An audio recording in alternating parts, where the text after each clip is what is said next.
अगर युद्ध जारी रहा तो 1 साल में इजरायल तबाह हो सकता है, ऐसा एक इजरायली अखबार का दावा है। जेरूसलम, एक इजरायली अखबार ने दावा किया है कि अगर हमास और हिजबुल्लाह के साथ युद्ध जारी रहा तो इजरायल 1 साल के भीतर नष्ट हो सकता है। इससे पहले सेवानिवृत्त मेजर जनरल यित्ज़ाक बर्क ने चेतावनी दी थी कि इजरायल पहले से ही एक खतरनाक चौराहे पर खड़ा है। उन्होंने कहा कि गाजा युद्ध के दौरान रक्षा मंत्री द्वारा किए गए सभी दावे निराधार थे।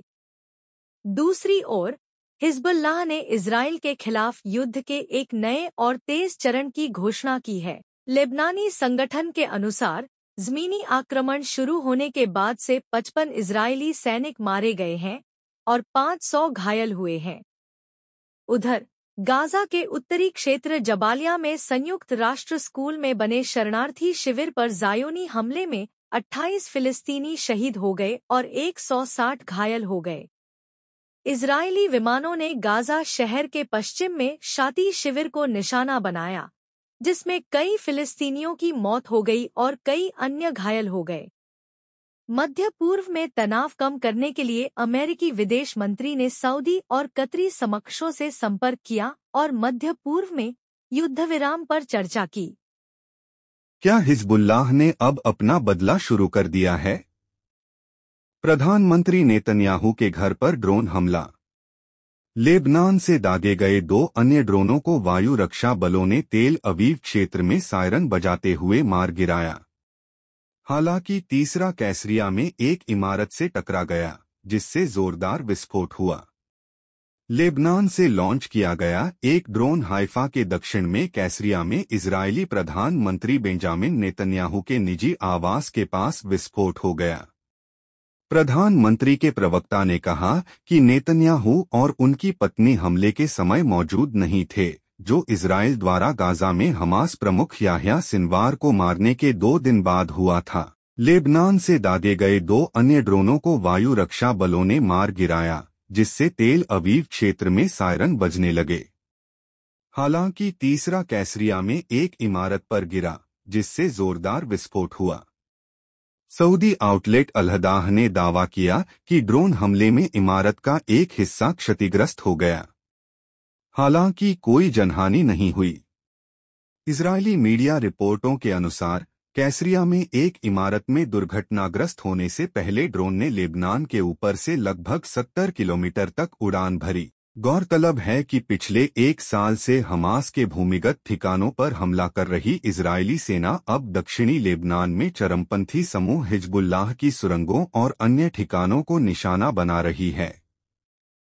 हमास ने पिछले साल इजरायल पर हमला किया था, जिसके बाद इजरायल ने गाजा में जवाबी कार्रवाई की और युद्ध शुरू हो गया।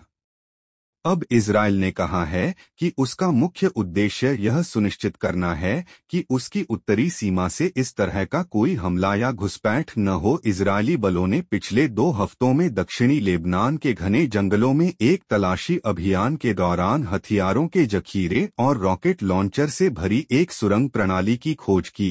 इजरायल का दावा है कि ये सुरंगें आसपास की आबादी के लिए सीधा खतरा पैदा करती हैं।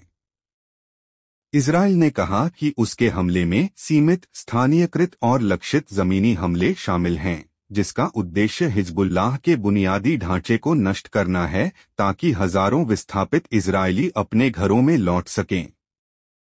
रामनगरी अयोध्या में दीपोत्सव के दौरान भव्य ड्रोन शो कराएगी योगी सरकार। वध, पुष्पक विमान, दीपोत्सव, राम दरबार, वाल्मीकि, तुलसीदास व राम मंदिर को भी अयोध्या के आकाश में ड्रोन के जरिए दर्शाया जाएगा, जिसे देखकर लोग मंत्रमुग्ध हो उठेंगे। वहीं दीपोत्सव, उप्र सरकार व पर्यटन विभाग के लोगों भी कार्यक्रम में अयोध्या के आकाश पर साकार हो उठेंगे। अयोध्या, रामनगरी अयोध्या में भक्ति, अध्यात्म, आधुनिकता और संकल्प की शक्ति को सार्थक करने में जुटी योगी सरकार दीपोत्सव को भव्य बनाने के लिए एरियल ड्रोन शो का आयोजन करेगी। सीएम योगी के विजन अनुसार अयोध्या के आकाश में रंगबिरंगी रोशनी युक्त 500 ड्रोन के जरिए भव्य एरियल ड्रोन शो का आयोजन होगा। इसके जरिए दीपोत्सव के दौरान मुख्य कार्यक्रम में 15 मिनट तक एरियल ड्रोन शो आयोजन होगा। इस प्रक्रिया को पूरा करने के लिए मेड इन इंडिया ड्रोन्स का इस्तेमाल होगा। आपसे विनती है कि हमारे चैनल को सब्सक्राइब, लाइक और शेयर जरूर कीजिए। धन्यवाद।